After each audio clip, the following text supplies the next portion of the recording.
গণভোটে 4টি প্রশ্নের কোনো একটির সঙ্গে দ্বিমত থাকলে সেখানে না বলার সুযোগটা কোথায়? সরকারের কাছে জানতে চান বিএনপির সিনিয়র যুগ্ম মহাসচিব রুহুল কবির রিজভী। দুপুরে রাজধানীর শ্যামলীতে বিএনপির ভারপ্রাপ্ত চেয়ারম্যান তারেক রহমানের পক্ষ থেকে অসুস্থ বেতার শিল্পী আফরোজা নিজামীকে আর্থিক সহযোগিতা অনুষ্ঠান শেষে একথা বলেন তিনি। রিজভী বলেন, গোজামিল দিয়ে কোনো কিছু করা হলেও তার টেকসই হবে না। 90% মানুষ যদি বুঝতে না পারে গণভোটের উদ্দেশ্য কি, তাহলে সেই তিমিরে মানুষ থেকে যাবে।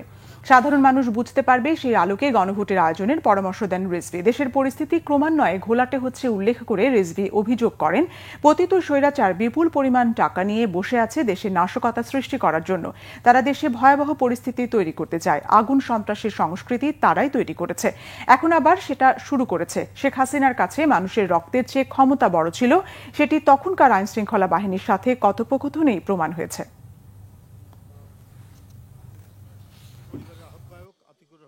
পতিত স্বৈরাচার বিপুল টাকা নিয়ে বিভিন্ন জায়গায় বসে আছে। পার্শ্ববর্তী দেশ থেকে সে তার কলকাঠি নাড়াচ্ছে এবং এমন ধ্বংসাত্মক নাশকতামূলক কাজ করছে যেখানে মানুষের জীবনহানি হচ্ছে।